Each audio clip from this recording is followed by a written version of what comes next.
లోకాసు వార్త 18వ అధ్యాయము. లోకాసు వార్త 18వ అధ్యాయము 1 నుండి 8 వరకు మార్చి చదువుకుందాం. లోకాసు వార్త 18వ అధ్యాయము 1వ వచనం దగ్గర నుండి 8వ వచనం వరకు మార్చి చదువుకుందాం. వారు విసుకక నిత్యము ప్రార్థన చేయవలనని ఆయన వారితో ఈ ఉపమానం చెప్పెను.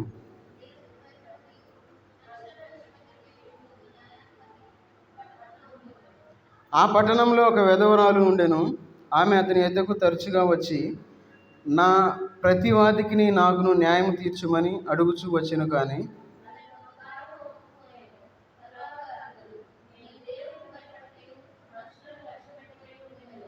ఈ విధవరాలు నన్ను తొందర పెట్టుచున్నది కనుక ఆమె మాటికి వచ్చి గోజాడుకుండునట్లు ఆమెకు న్యాయము తీర్తునని తనలో తాను అనుకొనెను.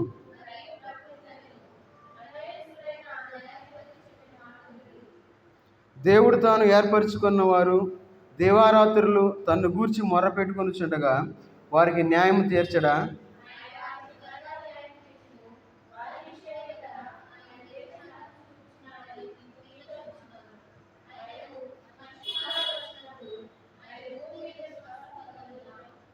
ప్రార్థన చేసుకుందాం. మహోన్నతుడైన దేవా, సర్వాధికారి అయిన దేవా, నీకు వందనాలు తండ్రి. ఈ ఉదయకాల సమయంలోనైనా మీ పాదసందులో చేరి మీకు వాక్యాన్ని ధ్యానించుకోవడానికి మీరు ఇచ్చిన కృపను బట్టి వందనాలు చెల్లించుకుంటూ ఉన్నా తండ్రి. చదవబడిన వాక్య భాగాన్ని దీవించి ఆశ్రయించండి. మాకు కావాల్సిన ఆత్మీయ ఆహారం మాకు దయచేయండి. మీకు ఆత్మను మాకు తోడుగా ఉంచి నడిపించమని యేసుక్రీస్తు వారి నామంలో ప్రార్థించి అడిగి వేడుకుంటున్నాం తండ్రి. ఆమేన్.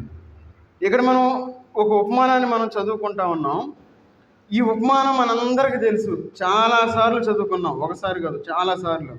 ఎప్పుడైనా మనం ఎట్లా విజ్ఞాపన కూడిక ఏర్పాటు చేసినప్పుడు చాలా తరచుగా మనం ఈ యొక్క ఉపమానాన్ని మనం ధ్యానించుకుంటూ ఉంటాం. అయితే మనం ఇంతకుముందు ధ్యానం చేస్తూ వచ్చాం. ఏమనంటే మనం దేవునికి ఎలా ప్రార్థన చేయకూడదు అనే విషయాన్ని గురించి మనం ధ్యానం చేస్తూ వస్తున్నాం.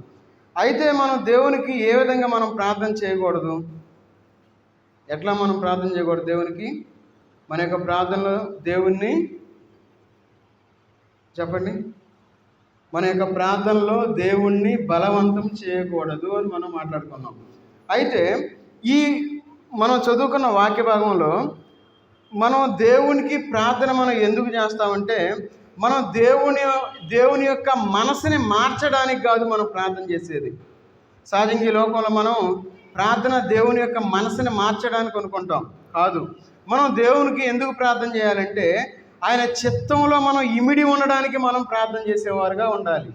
దాన్ని మనం గ్రహించేవారుగా ఉండాలి. ఎందుకంటే ఇక్కడ మనం చదువుకున్న వాక్య భాగంలో ఈ స్త్రీ ఏం చేస్తా ఉన్నా, తొందర పెడతా ఉంది. ఇతను ఎలాంటి వాడు? దేవునికి భయపడకి, మనుషులను లక్ష్య పెట్టకి ఉండు ఒక న్యాయాధిపతి అని మనకు కనబడతా ఉంది. ఇతను ఎలాంటి వాడు అంటే ఎవ్వరి మాట వినడు, అన్యాయస్తుడైన ఒక న్యాయాధిపతి.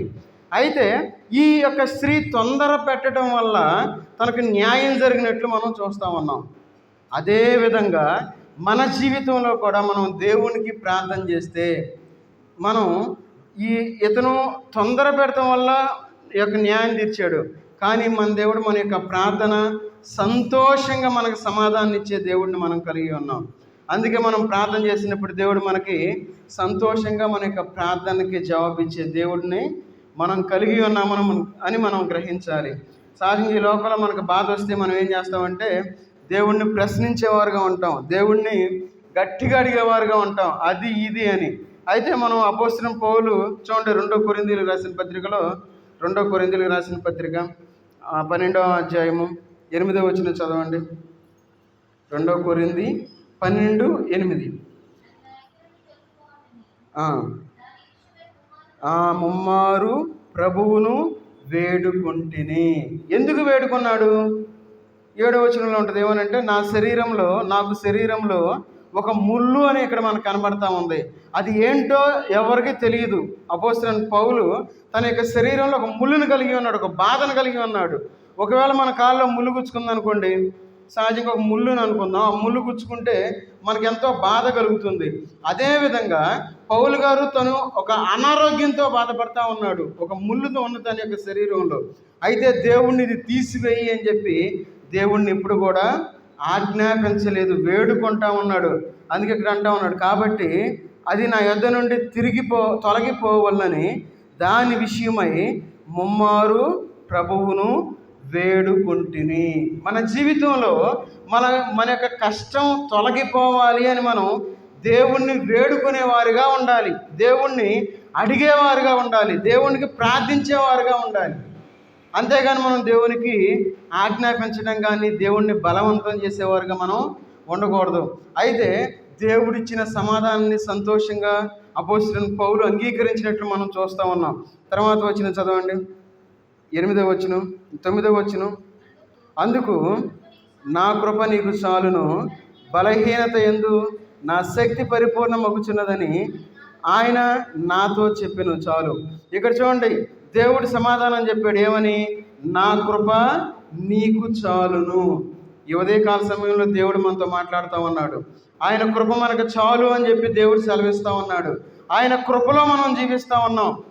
వరదలు వచ్చినాయి, ఎంతోమంది ప్రాణాలు కోల్పోయారు, ఎంతోమంది శవాలు గుట్లుగా కనపడతా ఉన్నాయి. ఎంతో ఆస్తి కలిగిన వాళ్ళు ఇప్పుడు అందరూ జీరో అయిపోయారు. వాళ్ళకున్న ఆస్తి మొత్తం ఏమీ లేదు. గవర్నమెంట్ ఉద్యోగ ఆ పాల ప్యాకెట్లు లేదంటే ఆహారం కోసం ఎదురు చూసే పరిస్థితికి వచ్చారు వాళ్ళు. ఎన్నో కార్లు పాడైపోయినాయి, బైకులు పాడైపోయినాయి, వాషింగ్ మిషన్లు పాడైపోయినాయి, టీవీలు పాడైపోయినాయి, వాళ్ళకున్న సమస్తం పాడైపోయింది. ఒక్క మాటలో మనం చెప్పాలంటే వాళ్ళు జీరో అయిపోయారు. దేవుని యొక్క కృపలో మనందరం ఉన్నాం. అందుకంటున్నాడు అపోస్తలుడైన పౌలు, ఏమన్నాడు ఇక్కడ? నా కృప నీకు చాలును. ఆయన కృప మన మీద ఉంది. అందుకన్నాడు బలహీనత యందు నా శక్తి పరిపూర్ణమగుచున్నదని ఆయన నాతో చెప్పాను. అంటే దేవుని యొక్క సమాధానాన్ని సంతోషంగా యాక్సెప్ట్ చేశాడు అపోస్తలుడైన పౌలు. ఏం చేశాడు? ఆయన అంగీకరించినట్లు మనకి ఇక్కడ కనబడతా ఉంది. తర్వాత చదవండి. కాగా క్రీస్తు శక్తి నా మీద నిలిచి ఉండి నిమిత్తము విశేషముగా నా బలహీనతల యందే బహు సంతోషముగా అతిశయపడుదును. నేనెప్పుడు బలహీనుడను అప్పుడు బలవంతుడను కనుక క్రీస్తు నిమిత్తము నాకు కలిగిన బలహీనతలలోను, నిందలలోను, ఇబ్బందులలోను, హింసలలోను, ఉపద్రవములలోను నేను సంతోషించుచున్నాను. ఈ లోకంలో ఎవరైతే దేవుణ్ణి బలవంతం చేయకుండా ఉంటారో, దేవుణ్ణి ఎవరైతే ఆజ్ఞాపించకుండా ఉంటారో, ఎవరైతే దేవుని యొక్క చిత్తాన్ని తెలుసుకుంటారో, వారు ఈ విధంగా వారి యొక్క బలహీనతల్లో సంతోషంగా ఉంటారు అని మనం గ్రహించాలి. అందుకే అపోస్తలుడైన పౌలు అంటా ఉన్నాడు ఏమని? నా బలహీనతలలో, నిందలలో, ఇబ్బందులలో, హింసలలో, ఉపద్రవములలో నేను సంతోషించుచున్నాను. అలాంటి సంతోషాన్ని మనం కలిగి ఉండాలి ఈ లోకంలో జీవించేటప్పుడు. ఎందుకంటే దేవుడు మన యొక్క సృష్టికర్త అయిన దేవుడు. సృష్టికర్త అయిన దేవుడిని సృష్టి ఎప్పుడైనా ఆయన ఆజ్ఞాపించిద్దా? ఒకవేళ ఈ చెట్టు దేవునితో అయ్యా నేను ఎందుకు ఇట్లా చేసావని చెప్పి అనగలదా? అనలేదు. దేవుడు మనకి ప్రభు, దేవుడు మనకి యజమానుడు, దేవుడు మనకి తండ్రి. అయితే మనం దేవుణ్ణి అడగగలమా? అయ్యా నువ్వు నన్ను ఎందుకు చేసావు ఇట్లా, లేదంటే నాకు ఎందుకు ఈ యొక్క కష్టాన్ని పెట్టావు, నాకు ఎందుకు ఈ బాధను పెట్టావు అని చెప్పి మనం దేవుణ్ణి అనగలమా? చూడండి, అందుకే అంటున్నాడు. చూడండి, దేవుడు అడుగుతూ ఉన్నాడు. చూడండి, మలాకీ గ్రంథం 1వ అధ్యాయము, మలాకీ గ్రంథం 1వ అధ్యాయము 6వ వచనం చదవండి. మలాకీ 1:6. తన తండ్రిని గనపరిచును కదా, దాసుడు తన యజమానిని గనపరిచును కదా, నా నామమును నిర్లక్ష్య పెట్టు యాజకులారా, నేను తండ్రిని అయితే నాకు రావలసిన కదా ఏమైను? నేను యజమానుడనైతే నాకు భయపడు వాడు ఎక్కడ ఉన్నాడు అని సైన్యములకు అధిపతియగు యెహోవా మిమ్మును అడగగా ఏమి చేసి నీ నామమును నిర్లక్ష్య పెట్టిదిమని మీరందును. దేవుడు ఈరోజు అడుగుతూ ఉన్నాడు ఏమనంటే, చూడండి అక్కడ ఏమని? నాకు రావలసిన ఘనత ఏమాయను?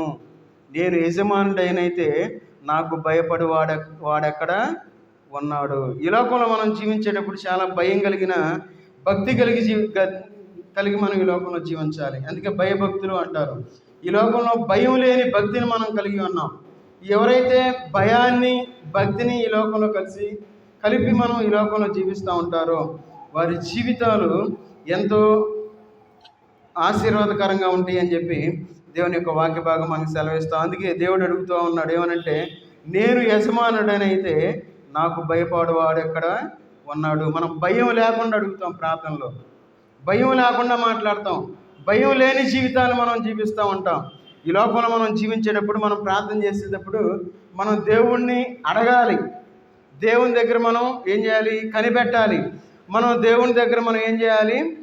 ఈ లోకంలో మనం జీవించేటప్పుడు ఆయనకి మనం అప్పగించుకునేవారుగా ఈ లోకంలో మనం జీవించాలి. ఎప్పుడైతే మనం ఆ విధంగా ఉండి దేవుని యొక్క మనం కనిపెట్టేవారుగా ఈ లోకంలో జీవిస్తామో అప్పుడు మనం దేవుణ్ణి ఆజ్ఞాపించిన వారుగా ఉంటాం.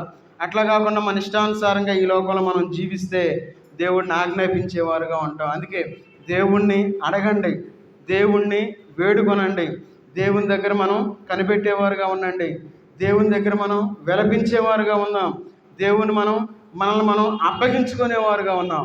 అప్పుడు మాత్రం మనం దేవుని యందు మనం భయభక్తులు కలిగి ఆయన్ని మనం ఆజ్ఞాపించని వారుగా ఉంటామని మనం అర్థం చేసుకోవాలి. కాబట్టి ఈ లోకంలో మనం జీవించేటప్పుడు మనం ఏం చేయాలి? దేవుని యందు మనం భయభక్తులు కలిగి ఉండాలి. సహజంగా ఈ లోకంలో మనకేంటంటే ఈ యొక్క లోకాన్ని చూసి మనం భయపడేవారుగా ఉంటాం, లోక పరిస్థితులను చూసి మనం భయపడేవారుగా ఉంటాం. ఈ లోకంలో ఒక పావును చూస్తే మనం భయపడతాం, లేదంటే ఈ లోకంలో జరిగే మన యొక్క నష్టాన్ని చూసి మనం భయపడేవారుగా ఉంటాం, లేదంటే ఈ లోకంలో మనకు కలిగే కష్టాన్ని చూసి మనం భయపడేవారుగా ఉంటాం. అందుకే కీర్తనకారుడు తన యొక్క కీర్తన గ్రంథంలో చాలా విషయాలు మనకు పొందుపరిచాడు. ఎట్లాగంటే నిరాశలో ఉన్నప్పుడు, నిస్పృహలో ఉన్నప్పుడు, ఆపదలో ఉన్నప్పుడు, కష్టంలో ఉన్నప్పుడు, చింతలో ఉన్నప్పుడు, వ్యాధిలో ఉన్నప్పుడు, భయంకరమైన పరిస్థితుల్లో ఉన్నప్పుడు ఏ విధంగా చేశాడు మనకి ఇక్కడ కీర్తనకారుడు సెలవిస్తూ ఉన్నాడు. చూడండి, కీర్తన గ్రంథం 3వ అధ్యాయము, కీర్తన గ్రంథం 3వ అధ్యాయము 2వ వచనం చదవండి. దేవుని వలన అతనికి రక్షణ ఏమీ దొరకదని నన్ను గూర్చి చెప్పువారు అనేకులు. 4-5 వచనాలు. ఎలుగెత్తి నేను యెహోవాకు మొర్రపెట్టినప్పుడు ఆయన తన పరిశుద్ధ పర్వతము నుండి నాకు ఉత్తరమిచ్చును. యెహోవా నాకు ఆధారము, నేను పండుకొని నిద్రపోయి మేలు పొందును. ఈ లోకంలో పండుకొని నిద్రపోయి మేలుకొంటారు అని గ్యారంటీ లేదు. మరణం అనేది ఆ విధంగా సంభవిస్తూ ఉంది. రీసెంట్గా ఒక వార్త, ఆమె దుబాయ్ వెళ్ళి బాగా సంపాదించలేదో మనకైతే తెలియదు. దుబాయ్ నుండి ఇంటికి వస్తూ ఉంది అక్కడ పనిచేయడానికి వెళ్ళి. అయితే ఆమె వచ్చే బస్సులో ఫ్లైట్ దిగి బస్సు ఎక్కింది. బస్సు నుండి వస్తా ఇంకా ఆమె లేకవల్ల చనిపోయింది. ఆ బస్సులో ఉన్న వాళ్ళు చూసి చనిపోయింది అనుకున్నారు. ఆ పాస్పోర్ట్ అయ్యని చూసి పలానా ఇట్లా వస్తూ ఉంది అని చెప్పి అనుకున్నారు. మన జీవితంలో భయం అనేది మనకి ఎప్పుడు వస్తుంది? ఇలాంటి వార్తలు మనం విన్నప్పుడు, అరే ఇప్పటివరకు బాగానే ఉంది, అరే పలానా చనిపోయిందా, లేదంటే పలానా ఆయన చనిపోయాడా, అరే ఇట్లా ఎందుకు జరిగిందని చెప్పి మనం అప్పుడప్పుడు ఆశ్చర్యపోతూ ఉంటాం. మనం భయంకరమైన స్థితిలో ఉన్నప్పుడు దేవుడు మనకు ఒక భరోసా ఇస్తూ ఉన్నాడు. ఏమనంటే చూడండి, యెహోవా నాకు ఆధారము. మనం దేవునికి దేవుణ్ణి మనం ఆజ్ఞాపించని వారుగా ఉండాలి. ఈ లోకంలో ఎవరైతే దేవునికి ఆజ్ఞాపించకుండా ఈ లోకంలో జీవిస్తూ ఉంటారో వారికి దేవుడు ఎట్లా ఉంటాడంటే ఒక ఆధారంగా ఉంటాడు. అప్పుడు మనం చెప్పొచ్చు ఏమనంటే, నేను పండుకొని నిద్రపోయి మేలు పొందును. మన జీవితంలో అలాంటి నమ్మకాన్ని, అంటే మన జీవితంలో భయం ఆవరించినప్పుడు, మనం కష్టంలో ఉన్నప్పుడు, మనం నష్టంలో ఉన్నప్పుడు దేవుని యందు మనం భయభక్తులు మనం కలిగి ఉన్నట్లయితే ఖచ్చితంగా మనం సుఖంగా ఈ లోకంలో మనం జీవించగలమని చెప్పి దేవుని యొక్క వాక్య భాగం మనకి సెలవిస్తూ ఉంది. చూడండి, ఇదే కీర్తన గ్రంథం 34వ అధ్యాయము, కీర్తన గ్రంథం 34వ అధ్యాయము 4వ వచనం చదవండి. 34:4. నేను యెహోవా యొద్ద విచారణ చేయగా ఆయన నాకు ఉత్తరం ఇచ్చెను. నాకు కలిగిన భయములన్నిటిలో నుండి ఆయన నన్ను తప్పించెను. ఖచ్చితంగా మనం ఆ యొక్క కష్టంలో గుండా మనం వెళ్ళాల్సిందే, ఆ బాధలో గుండా మనం వెళ్ళాల్సిందే, ఆ కన్నీటిలో గుండా మనం వెళ్ళాల్సిందే. అయితే మనం తప్పించబడాలంటే మనం దేవునికి ప్రార్థన చేసేవారుగా ఉండాలి. అందుకంటున్నాడు ఏమనంటే, నేను యెహోవా యొద్ద విచారణ చేయగా ఆయన నాకు ఉత్తరం ఇచ్చాను. దేవుని దగ్గర మనం ప్రార్థించేవారుగా ఉండాలి, విచారణ చేసేవారుగా ఉండాలి. అప్పుడు ఏం చేస్తాడు దేవుడు? నాకు కలిగిన భయములన్నిటిలో నుండి ఆయన నన్ను తప్పించెను. అలాంటి జీవితాన్ని మన జీవితంలో జీవించాలి అంటే మనం దేవునికి ప్రార్థించేవారుగా ఉండాలి, విజ్ఞాపన చేసేవారుగా ఉండాలి. ఎవరి జీవితాల్లో అయితే విజ్ఞాపన ప్రార్థన కలిగి ఉంటారో వారు సుఖంగా జీవిస్తారు అని చెప్పి మనకు దేవుని యొక్క వాక్యం సెలవిస్తూ ఉంది. వారి యొక్క భయాలన్నిటిలో నుండి మనం బయటపడతామని చెప్పి దేవుని యొక్క వాక్యం సెలవిస్తూ ఉంది. మనకి కలిగి ఉన్న భయంలో నుండి మనం బయటపడాలంటే మనం దేవునికి ప్రార్థించేవారుగా ఉండాలి. మనం దేవునికి ప్రార్థించేవారుగా ఉండకుండా మన ఇష్టానుసారంగా మనం జీవించి మనం భయంలో నుండి మనం బయటపడటం లేదు అన్నాం అనుకోండి, అది మన తప్పే అవుతుంది. కాబట్టి మన యొక్క భయాన్ని మనం తొలగించాలంటే మనం విజ్ఞాపన ప్రార్థన చేసేవారుగా ఉండాలి. ఎప్పుడైతే మనం విజ్ఞాపన ప్రార్థన లేదంటే ప్రార్థించేవారుగా ఈ లోకంలో జీవిస్తామో మన జీవితంలో మన కొదువుగా ఉన్నది ఏంటంటే ప్రార్థనే. అందుకే ప్రార్థన, ఉపవాస ప్రార్థన లేదంటే విజ్ఞాపన ప్రార్థన అంటే ఎవరు రారు. ఎందుకు? ఎక్కువసేపు ప్రార్థన చేస్తారని చెప్పి విసుగుపోతూ ఉంటారు. విసుగు అనేది వస్తుంది ఆటోమేటిక్గా. ఎవరైతే ప్రార్థన చేస్తారో వారి బంధకాల నుండి బయటపడతారు. ఎవరైతే ప్రార్థన చేస్తారో వారు ఆశ్చర్యమైన కార్యాలు చూడగలుగుతారు.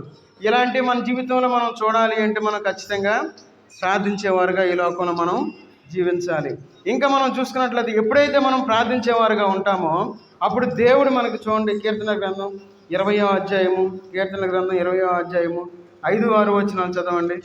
25:6 యెహోవా నీ రక్షణను బట్టి మేము జయోత్సాహము చేయుచున్నాము, మా దేవుని నామమును బట్టి మా ధ్వజము ఎత్తుచున్నాము, నీ ప్రార్థనలన్నీ యెహోవా సఫలపరచునుగాక.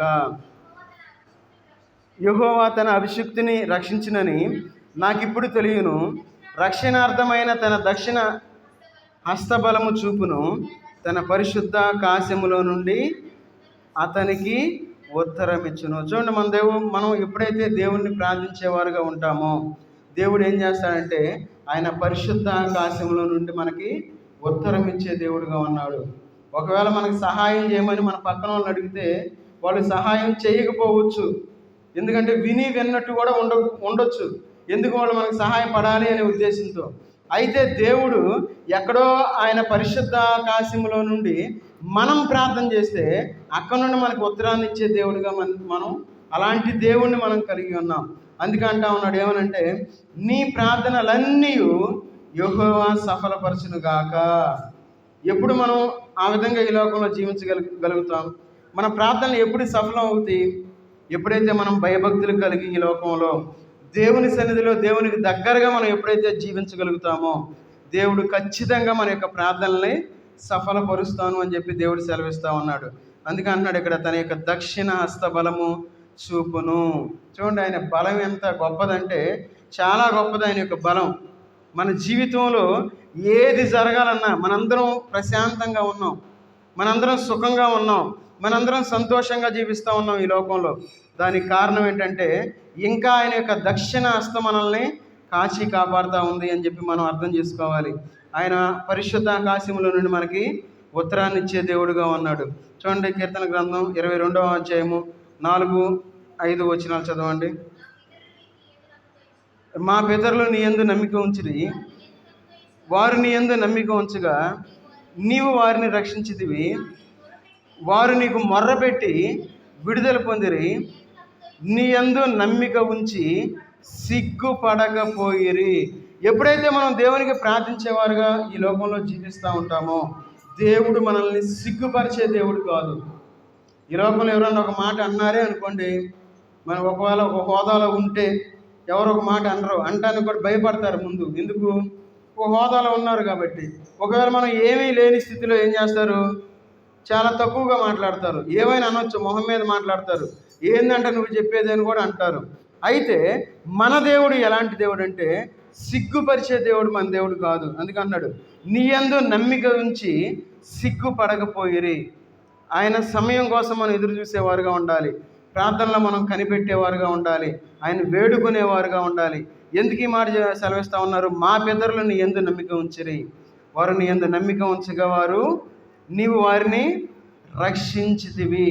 ఈ లోకంలో మనం పడే కష్టాల్లో, లేదంటే ఈ లోకంలో మనం పడే నిందల్లో, ఈ లోకంలో మనం పడే ఈ యొక్క బలహీనతల్లో కానీ, ఎలాంటి స్థితిలో అయినా సరే ఈ లోకంలో మనం సిగ్గునందని వారుగా ఈ లోకంలో మనం జీవించాలంటే దేవునికి మనం ప్రార్థించేవారుగా ఉండాలి, దేవునికి మొరపెట్టేవారుగా ఉండాలి, దేవుని యొక్క సన్నిధిలో మనం విలపించేవారుగా, కన్నీటి ప్రార్థన మనం చేసేవారుగా ఉండాలి.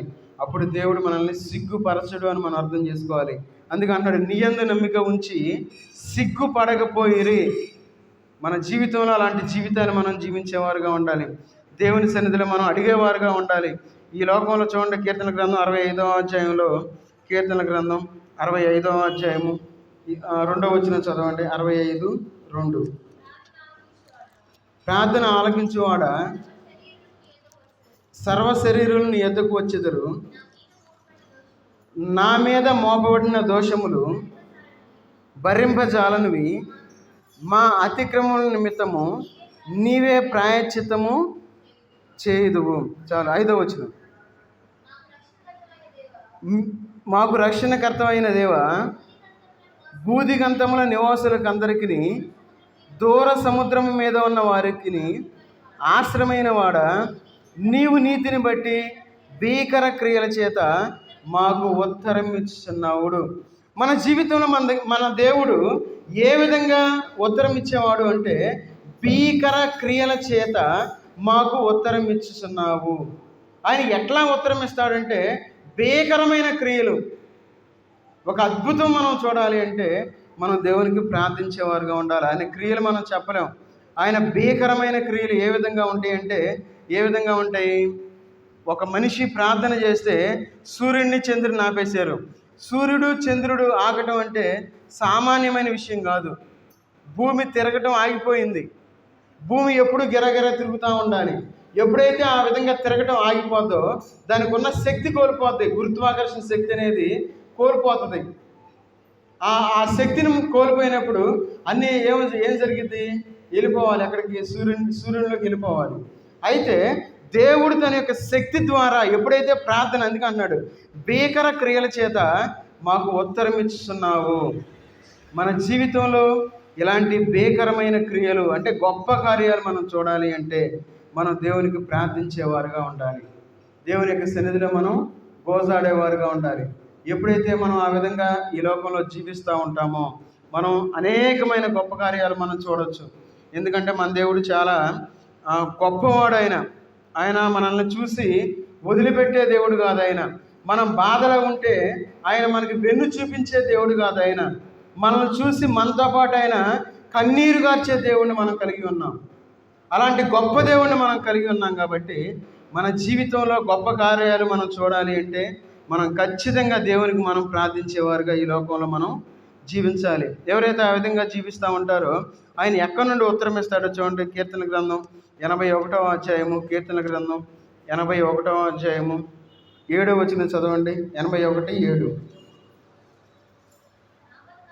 ఆపత్కాలమందు నీవు మొరపెట్టగా నేను నిన్ను విడిపించి తిని, ఉరుము దాగు చోటులో నుండి నీకు ఉత్తరం ఇచ్చి తిని. చాలు. చూడండి, మన దేవుడు ఎక్కడి నుండి? ఉరుము దాగు చోటులో నుండి. ఉరుము దాగు చోటు అంటే ఎక్కడుంది? ఎవరికైనా తెలుసా? ఉరుము దాగు చోటు. ఈ లోకంలో మనం ఈ విశ్వాన్ని చూసి మనం ఎంతగానో సంతోషించేవారుగా ఉన్నాం. కొంతమంది ఏం చేస్తున్నారంటే చంద్రమండలం మీద భూమిని అంటా ఉన్నారు. ఏమనంటే చంద్రమండలం మీద భూమిని కొనేవాళ్ళు కూడా ఉన్నారు. ముందుకు వస్తూ ఉన్నారు. ఎందుకు వస్తూ ఉన్నారు? రేపు భూమి ఏదన్నా పాడైపోతే మేము అక్కడ జీవించాలని.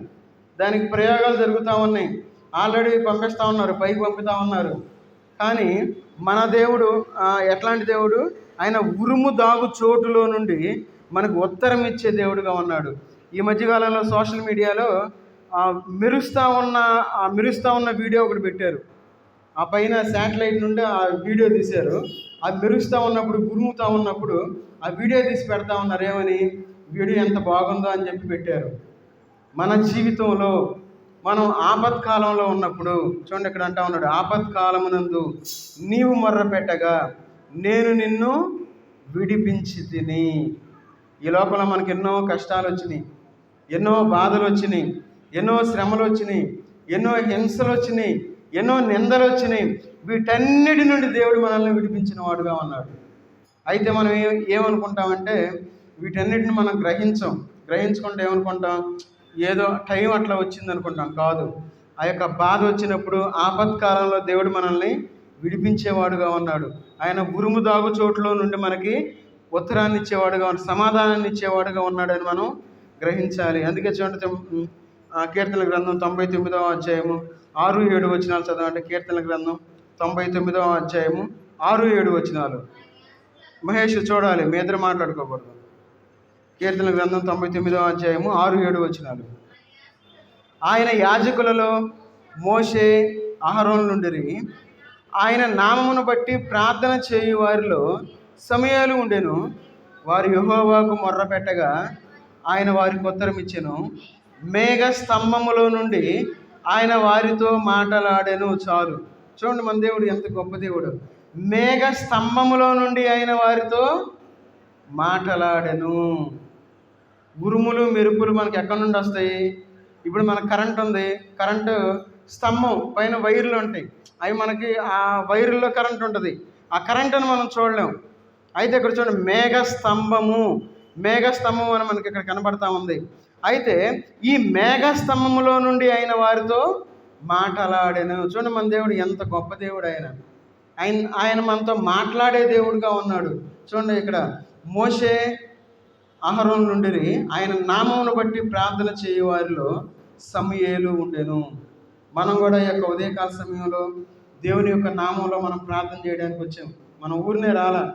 మనం కూడా అందరిలాగా ఇంట్లో కూర్చొని ఈరోజు సెలవులు కదా పిల్లలకి, వారికి మంచి చికెన్ పెట్టుకుందాం, లేదంటే షాప్ పెట్టుకుందాం, ఏదైనా చేసుకుందాం, ఈరోజు సెలవులు వచ్చినాయి బయటికి వెళ్దాం, ఊర్ల మీద వెళ్దాం అనుకోవాలా. మనం దేవుని సన్నిధిలో మనం గడపడానికి వచ్చాం. లేదంటే షికారుకి వెళ్దాం, లేదంటే ఎక్కడైనా రెస్టారెంట్కి వెళ్దాం అనుకోవాలా. దేవుని సన్నిధిలో మనం గడపడానికి వచ్చాం. ఎందుకు? ఆయన సన్నిధిలో మనం ప్రార్థన చేయడానికి వచ్చాం. అందుకన్నాడు, ఆయన నామమును బట్టి ప్రార్థన చేయు వారిలో సమూయేలు ఉండెను. మనం కూడా ఉన్నాం ఆయన నామంలో మనం ప్రార్థన చేయడానికి. ఆయన నామంలో మనం ప్రార్థన చేస్తూ ఉన్నాం కాబట్టి ఆయన మనకు ఉత్తరాన్ని ఇచ్చేవాడుగా ఉన్నాడు. మన యొక్క విజ్ఞాపన ప్రార్థన అంత శక్తివంతమైనది. ఎవరైతే ప్రార్థనలో నిలకడగా ఉండాలి అనుకుంటారో వారికే కష్టాలు వస్తాయి, వారికే బాధలు వస్తాయి, వారికే నిందలు వస్తాయి, వారికే ఎక్కడ లేని అన్నీ వాళ్ళకే వస్తాయి. ఎవరైతే అవిశ్వాసులుగా ఉంటారో వాళ్ళకి ఏముండవు ఈ లోకంలో. వాళ్ళు ప్రశాంతంగా ఉంటారు. ఎందుకంటే వాళ్ళు ఆల్రెడీ అవిశ్వాసులు కాబట్టి. ఎప్పుడైతే మనం విశ్వాసంలో దేవునికి ఇష్టంగా మనం బ్రతకాలి అనే ఒక నిర్ణయం తీసుకుంటామో, ఆ విధంగా జీవిస్తూ ఉంటామో, ప్రతి కష్టం మన మీదకే వస్తుంది. అలాంటప్పుడు మనం చాలా జాగ్రత్తగా ఉండాలి. దేవునికి మనం ప్రార్థించేవారుగా ఉండాలి. అందుకంటున్నాడు, మేఘ స్తంభములో నుండి ఆయన వారితో మాట్లాడాను. మన దేవుడు మనతో మాట్లాడే దేవుడు. మన దేవుడు మనతో కఠినంగా మాట్లాడు. ఈ లోకంలో మనం కఠినంగా మాట్లాడేవారుగా ఉంటాం, చాలా కఠినంగా ఉంటాం. కోపం వచ్చిందనుకోండి, చాలా కఠినాతి కఠినంగా ఈ లోకంలో మాట్లాడతాం. కానీ మన దేవుడు మనతో చాలా చక్కగా మృదువుగా మాట్లాడే దేవుడు. పాపం చేసిన స్త్రీ ఏమన్నాడు? సహజంగా ఎవరన్నా పాపిష్టి వాళ్ళు ఎవరన్నా ఉన్నారనుకోండి, పాపం చేసిన వాళ్ళు మనకు తెలుసు పలానోళ్ళు పాపం చేశారని, వాళ్ళది ఏమంటాం? అమ్మా అని మాట్లాడతాం. మనం మాట్లాడడం ఏమని? అది అంటాం, పాపిష్టురాలు అంటాం. కానీ దేవుడు అమ్మా అని ఎవరు శిక్షించలేదని చెప్పి మాట్లాడతాడు. మన దేవుడు ఎంత చక్కగా మనతో మాట్లాడాలి అని ఆయన ఆశపడేవాడుగా ఉన్నాడు. మరి మనం దేవునితో ఎందుకు మాట్లాడలేదు? దేవుడు మనతో చక్కగా మాట్లాడాలని చెప్పి ఆశపడతా ఉన్నాడు. కానీ మనం దేవునితో మాట్లాడాలి అనే ఆలోచన కూడా లేకుండా ఈ లోకంలో మనం జీవించేవారుగా ఉన్నాం. ఎప్పుడైతే మనం దేవునితో మాట్లాడేవారుగా ఉంటామో, ఎప్పుడైతే మనం దేవునికి ప్రార్థన చేసేవారుగా ఉంటామో, దేవుడు మనల్ని గొప్ప చేసేవాడుగా ఉంటాడు. చూడండి, కీర్తన గ్రంథం 91వ అధ్యాయము 15వ వచనం చదవండి. 91వ అధ్యాయము 15వ వచనం. అతడు నాకు మొర్రపెట్టగా నేను అతనికి ఉత్తరం ఇచ్చేదను, శ్రమలో నేను అతనికి తోడై ఉండేదను, అతన్ని విడిపించి అతన్ని గొప్ప చేసేదను. చాలు. చూడండి, ఆయన గొప్ప చేసేవాడు. ఈ లోకంలో ఎప్పుడైతే మనం ప్రార్థించేవారుగా ఉంటామో, ఆయన మన యొక్క శ్రమ నుండి విడిపించి మనల్ని గొప్పవారిగా చేయాలని ఆయన ఆశపడేవాడు. సహజంగా ఈ లోకంలో మన బిడ్డల్ని మనం ఏం చేస్తాం? మంచిగా డాక్టర్గానో, లేదంటే వాళ్ళని ఇంజనీర్ గానో ఏదో గొప్ప స్థితిలో మనం ఉండాలని చెప్పి ఆశపడేవారుగా ఉంటాం. వాళ్ళు బాగా చదవాలి, మంచి ప్రయోజకులు అవ్వాలని చెప్పి మనం ఆశపడేవారుగా ఈ లోకంలో జీవిస్తూ ఉంటాం. కానీ మన దేవుడు మనల్ని విడిపించి గొప్ప చేసేవాడుగా ఉన్నాడు. మరి మన ఆశ సఫలం అవ్వాలంటే మనం ఏం చేయాలి? దేవుని యొక్క సన్నిధిలో మనం దేవునికి ప్రార్థించేవారుగా ఉండాలి. ఎందుకంటున్నాడు, శ్రమలో నేను అతనికి తోడై ఉండేదను. చాలామంది శ్రమ భరించలేక చనిపోతూ ఉన్నారు. ఈ ఆత్మహత్యలు ఎందుకు జరుగుతూ ఉన్నాయంటే, నేను ఈ కష్టాన్ని భరించలేనని అని చెప్పి వారి జీవితాన్ని ముగించుకుంటా ఉన్నారు. మన జీవితంలో మన యొక్క శ్రమ నుండి మనల్ని విడిపించే దేవుడిగా ఉన్నాడు ఆయన. విడిపించి మనల్ని గొప్ప చేసే దేవుడిగా ఉన్నాడు. కాబట్టి మనం దేవునికి ప్రార్థించేవారుగా ఉండాలి. మనం దేవునికి మొర్ర పెట్టేవారుగా ఉండాలి. ఒకవేళ మనం అనుకోవచ్చు, అయ్యా మేము చాలా ఇరుకులో ఉన్నాం, ఇబ్బందులో ఉన్నాం, కష్టంలో ఉన్నాం అనుకోవచ్చు. చూడండి, కీర్తనకారుడు ఏమంటా ఉన్నాడు? 118వ అధ్యాయము, కీర్తన గ్రంథం 118వ అధ్యాయము 7వ వచనం చదవండి.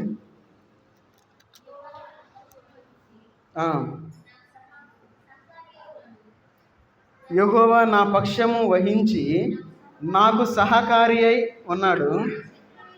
నా శత్రువుల విషయమై నా కోరిక నెరవేరుట చూచెదను. చాలు. చూడండి, మన దేవుడు ఎంత గొప్ప దేవుడు అంటే 5వ వచనం 118:5 అని చదివింది. ఇరుకునందుండి నేను యెహోవాకు మొర్రపెట్టి తిని, విశాల స్థలమందు యెహోవా నాకు ఉత్తరం ఇచ్చెను. ఈ లోకంలో మనం ఇరుకులో నుండి ప్రార్థన చేస్తే దేవుడు విశాల స్థలంలో నుండి మనకు ఉత్తరం ఇస్తాడు. ఇదేంటి? మనం ఇరుకులో ఉండి ప్రార్థన చేస్తే దేవుడు ఇరుకులో ఉన్నప్పుడే మనకి ఆ ప్రార్థనకి జవాబు ఇవ్వాలిగా. అవునా కాదా? సహజంగా మనం ఈ లోకంలో ఇరుకులో ఉన్నాం, ఇబ్బందిలో ఉన్నాం. అయితే ఆ ఇరుకులోనే మనకు సమాధానం రావాలి. కానీ దేవుడు ఏం చేస్తారంటే, ఆ ఇరుకులో నుండి దేవుడు మనల్ని విశాలమైన స్థలానికి తీసుకెళ్ళి అప్పుడు దేవుడు మనకి సమాధానం ఇచ్చేవాడుగా ఉన్నాడు. మన జీవితంలో మీ అందరికి తెలుసు, అక్కడ ఈ ఇంటి విషయంలో మీదపడి కొట్టారు ఆ స్థలం కోసం, తర్వాత వదిలేసాం. ఇరుకులో ఉన్నప్పుడు ప్రార్థన చేసాం, ఏందా దేవుడు ఎట్లా చేశాడని. విశాలంలోకి తీసుకెళ్ళిపోయాడు. ఆయన సమాధానం అక్కడ ఇచ్చాడు. అయ్యా మీది ఇది, మీరు ఇక్కడ ఉండాలి, మీరు అక్కడ కాదు ఇక్కడ ఉండాలి. ఇప్పుడు అందరూ అక్కడ వాళ్ళందరూ మాట్లాడతారు. వాళ్ళకి అర్థమైపోద్ది, ఇప్పుడు క్లియర్గా తెలిసిపోద్దిగా ఎవరు శత్రువులు ఎవరు లేరు. మన జీవితంలో ఇరుకులో ఉండి మనం దేవునికి ప్రార్థన చేసినప్పుడు దేవుడు మనల్ని విశాలంలోనికి తీసుకువెళ్ళి అక్కడ మనకు ఉత్తరం ఇచ్చేవాడుగా ఉన్నాడు. దాన్ని మనం గ్రహించాలి. ఈ లోకంలో ఆ విధంగా దేవుడు మనల్ని అభివృద్ధి చేసేవాడుగా ఉన్నాడు. ఆ విధంగా దేవుడు మనల్ని దీవించేవాడుగా ఉన్నాడు. అందుకే నేను అనుకుంటా ఉన్నా, దేవుని సేవ చేయాలంటా ఉన్నాం కదా, మరి నేనేం చేయాలి? అప్పటి కాలంలో అయితే వాక్యం లేదు. ఏది ఒకప్పుడు అపోస్తులు పరిచయం చేసినప్పుడు వాక్యం ఎవరికి తెలియదు. యేసుక్రీస్తు వారు ఏమన్నారంటే, వెళ్ళి ప్రకటించమన్నారు.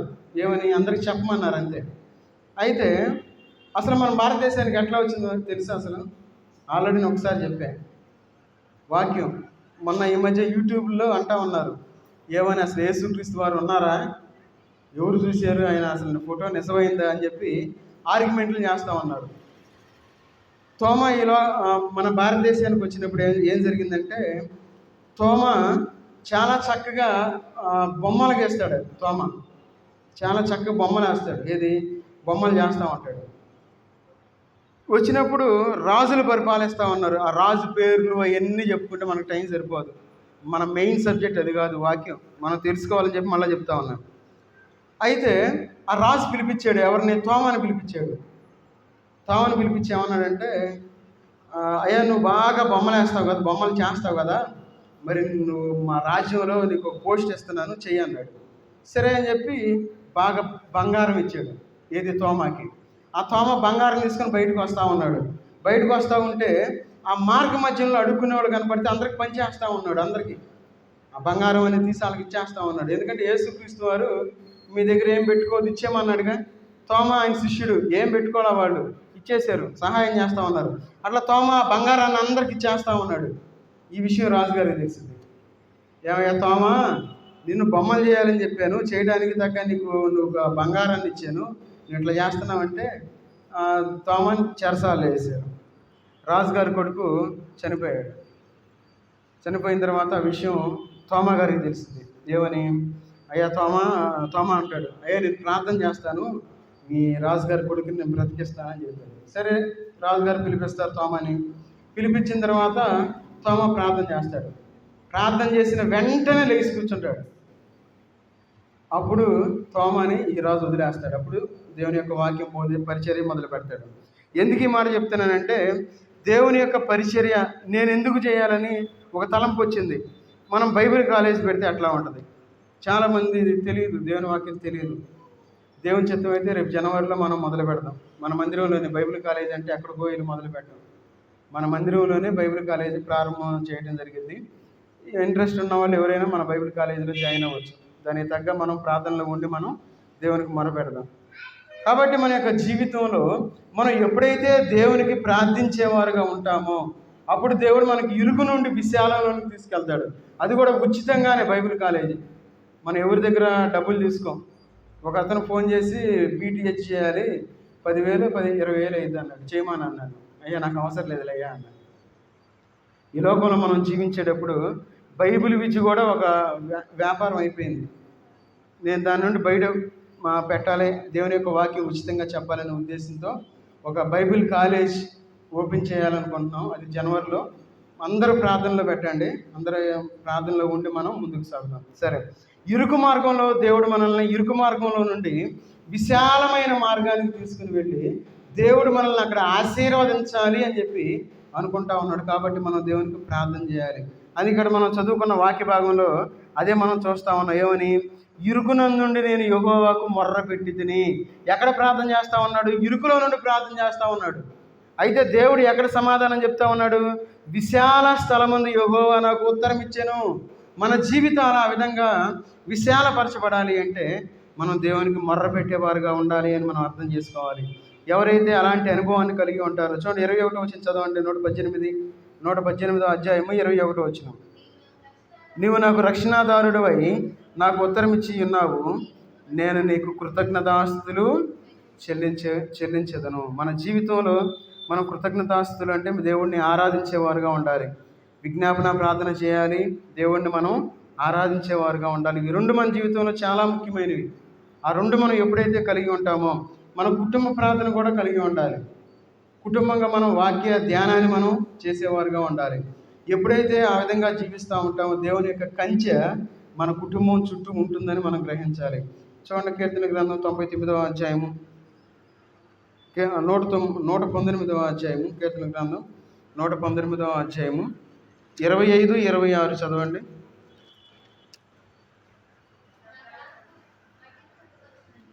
నా ప్రాణము మంటిని హత్తుకొనుచున్నది, నీ వాక్యం చేత నన్ను బ్రతికింపుము. నా చర్య అంతయు నేను చెప్పుకొనగా నీవు నాకు ఉత్తరం ఇచ్చితివి, నీ కట్టడలను నాకు బోధింపుము. చాలు. నా ప్రాణము మంటిని హత్తుకొనుచున్నది. చూడండి, ఎలాంటి స్థితి అంటే ఒకవేళ మనం కృంగిపోయిన స్థితిలో మనం ఉన్నప్పుడు, ఎప్పుడు మన ప్రాణం బాధ కలిగింది. ఎప్పుడంటే చాలా కష్టంలో ఉన్నప్పుడు, బాధలో ఉన్నప్పుడు, భరించలేని శ్రమలో ఉన్నప్పుడు మనకి ఎట్లా ఉంటుందంటే చాలా ప్రాణం అలసటగా అనిపిస్తుంది. కొంతమందికి హార్ట్ అటాక్లు వస్తూ ఉంటాయి, కొంతమంది స్ట్రోక్ వస్తూ ఉంటుంది. ఎందుకు? వారు దాన్ని భరించలేరు. ఈ మధ్య జరిగిన విషయం, ఒక తల్లికి 2 కుమార్తెలు ఉన్నారు. ఆ కుమార్తెల్లో వికలాంగురాలు చెల్లి, అక్క మంచి ఉద్యోగం చేసేది. అయితే ఆ ఉద్యోగం చేసి వచ్చేటప్పుడు హాస్టల్లో ఏమైందో తెలియదు, హాస్టల్లో చనిపోయిన తర్వాత ఆమెను తీసుకొచ్చారు ఆ ఇంటికి. తీసుకొచ్చి అక్కడ పెట్టిన తర్వాత ఈ వికలాంగురాలైన ఆ యొక్క చెల్లి చూసి ఆమె గుండె ఆగిపోయింది. ఆమె కూడా చనిపోయింది. చూడండి, ఆ తల్లికి ఎంత బాధ కలిగిందో. ఒకేసారి భర్త లేడు, ఇద్దరు పిల్లలు ఒక రోజు వ్యవధిలో 2 చనిపోయారు. ఎంత బాధగా ఉంటుంది. ఆమె ప్రాణం ఎంత వీక్ అయిపోద్ది. తన యొక్క అక్క మరణాన్ని జీర్ణించుకోలేక ఆమె చనిపోయింది. చెల్లి గుండె ఆగిపోయింది. ఎందుకు? ఆ యొక్క భరించలేకపోయింది. చూడండి, మన జీవితంలో కూడా ఎంత కష్టం వచ్చినా, ఎంత బాధ వచ్చినా మనం ఏం చేయాలంటే మన గుండెని ఏం చేసుకోవాలి? గట్టిగా చేసుకోవాలి. ఎందుకు? దేవుడు మనతో ఉన్నాడని మనం గ్రహించుకోవాలి. అందుకే ఇక్కడ చూడండి, నా ప్రాణము మంటిని హత్తుకొనుచున్నది, నీ వాక్యము చేత నన్ను బ్రతికింపుము. దేవుని యొక్క వాక్యం మనల్ని బ్రతికించేదిగా ఉంది. దేవుని యొక్క ప్రార్థన మనల్ని నడిపించేదిగా ఉంది. మనం బ్రతికి జీవోత్సవాలుగా ఎప్పుడు ఉంటామంటే, ప్రార్థన లేని వారుగా ఉన్నామంటే మనం జీవోత్సవాలమే. దేవుని యొక్క వాక్యం మనల్ని బ్రతికించింది. మనం సంచరించాలి, జీవం కలిగి ఉండాలి, నడవాలి ఈ లోకంలో అంటే మనం ఖచ్చితంగా ప్రార్థన కలిగి ఉండాలి. ఎవరైతే ఆ విధంగా ఈ లోకంలో జీవించేవారుగా ఉంటారో, అందుకంటాడు నా చర్య అంతయు నేను చెప్పుకొనగా. ఎవరికి చెప్పాలి? మనం దేవునికి చెప్పేవారుగా ఉండాలి, ప్రార్థించేవారుగా ఉండాలి. నాకు ఉత్తరం ఇచ్చిదివి. ఈ లోకంలో మనం ఏం చేస్తామంటే దేవునికి మనం చెప్పం. ఎందుకు చెప్పం? కొంతమంది మందిరంలో ఒకవేళ అనారోగ్యం వచ్చిందనుకోండి, చెప్పాలన్నది సిగ్గు. ఎందుకు? అరే పలానోళ్ళకి పలానా రోగం వచ్చింది అంటగా అనుకుంటారని సిగ్గుపడేవారుగా ఉంటాం. అట్లా ఉండకూడదు. మనం చెప్పాలి, ప్రార్థన చేయాలి. ఒకవేళ దేవుడు ఏం చేస్తాడు? ఖచ్చితంగా ఆ యొక్క అనారోగ్య పరిస్థితిని తీసివేస్తాడు. దేవుడు ఆరోగ్యం ఇస్తాడు. ఒకవేళ మనం చెప్పకపోతే అది మన మిస్టేకే. మన జీవితంలో మనం అందుకంటాడు, నా చర్య అంతయు నేను చెప్పుకొనగా నీవు నాకు ఉత్తరం ఇచ్చదు. కాబట్టి ఆయనకి మనం మన యొక్క కష్టంలో, మన యొక్క నష్టంలో, మన యొక్క బాధలో మనం దేవునికి మొరపెట్టేవారుగా ఉండదు. చూడండి, 120వ కీర్తన 1-2 వచనాలు చదవండి. ముగిచ్చేస్తాను నేను, ఒక 5 నిమిషాల్లో ముగిచ్చేస్తాను. 120వ కీర్తన 1వ అధ్యాయము 1వ వచనం 2వ వచనం. నా శ్రమలో నేను యెహోవాకు మొర్రపెట్టితిని, ఆయన నాకు ఉత్తరం ఇచ్చెను. యెహోవా అబద్ధమాడు పెదవుల నుండి, మోసకరమైన నాలుక నుండి నా ప్రాణమును విడిపించుము. ఈ లోకంలో మనకు తెలియకుండానే మనం అబద్ధం ఆడతాం. మనకు తెలియకుండానే మనం ఏం చేస్తాం? మోసం చేస్తాం. మనకు ఆ విషయం తెలియదు, ఉందిలే అనుకుంటాం. మోసం అంటే రీసెంట్గా మా ఇంటి మీద రేకులు వేయడానికి ఒక అతన్ని సేవకుడే ఎంత అయిద్దాయా అని చెప్పి అడిగితే 6,000 అన్నాడు. ఒక అతను వేరే అతను అడిగితే కొంచెం మద్యానికి అలవాటు పడ్డాడు. అతను అడిగితే 2,500, మనుషులు ఎవరు అవసరం లేదు అన్నాడు. నాకు అప్పుడు అనిపించింది, అరే ఎట్లా మోసం చేస్తారా అనుకున్నాను. ఇక అదొక ఎక్స్పీరియన్స్. అట్లా అంటాను, పిలవకూడదు అనుకున్నాను. ఆ త్రాగుబోతు అతనికే మనం కాంట్రాక్ట్ ఇచ్చాం. వచ్చాడు, టకటక 3 గంటల్లో వేసేసాడు, వెళ్ళిపోయాడు. 6,000. ఏది ఒక దైవజనుడు. మోసం అంటే మనం ₹10 మోసం చేసినా మోసమే, 6,000 మోసం చేసినా మోసమే, ₹1,00,000 మోసం చేసినా మోసమే. మోసం అనేదానికి ఇంత అని కాదు. మన జీవితంలో మనం ఎట్లా ఉండాలి? అందుకంటాడు ఇక్కడ, మోసకరమైన నాలుక నుండి నా ప్రాణమును విడిపింపుము. మన జీవితంలో మనం మోసం చేస్తే మనం బాగుంటాం అనుకుంటాం ఈ లోకంలో. అమ్మో, ఒక మోసకరమైన మాట. ఉదాహరణకి నేను కంప్యూటర్ చేస్తా, రిపేరింగ్ చేయగలను, కంప్యూటర్ హార్డ్వేర్ చేస్తా. ఏం లేదు, అబద్ధం ఆడాలి. చిన్నది పోయిన అబద్ధం ఆడి 2,000, 3,000 ఛార్జ్ చేయాలి. అట్లా చేస్తేనే అది ఆ పని చేయగలం. కానీ నాకు అది ఇష్టం లేదు కాబట్టి నేను దాన్ని వదిలేశాను. ఈజీగా రోజుకొచ్చి 2,000 ఈజీగా సంపాదించుకోవచ్చు. అబద్ధం ఆడాలి, మోసం చేయాలి, 2 చేయాలి. ఒకవేళ నేను ఒక సేవకుడిగా ఉండి ఈ లోకంలో ఈ 2 చేస్తా, నేను ఇక్కడ నిలబడి అబద్ధం ఆడే పెదవులు, మోసకరమైన నాలుగు అని చెప్పానే అనుకోండి, దేవుడు నన్ను అడగడా?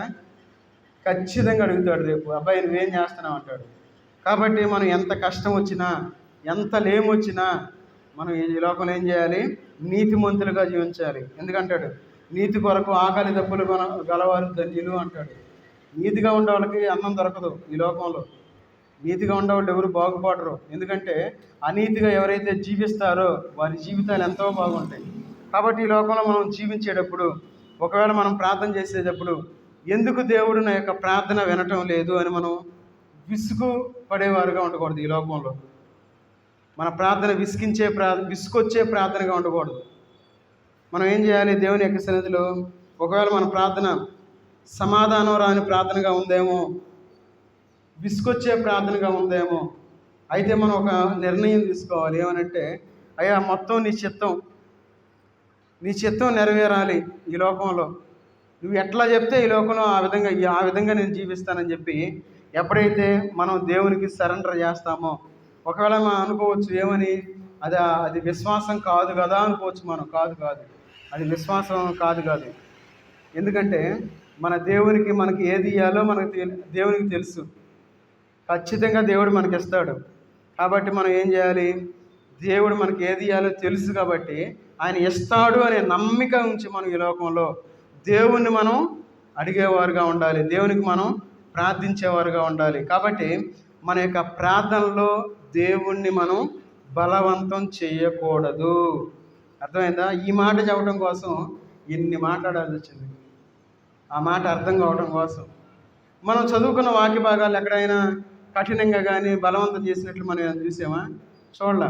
కాబట్టి మన ప్రార్థన బలవంతం చేసే ప్రార్థనగా ఉండకూడదు. గుర్తుపెట్టుకోవాలి ఇవన్నీ.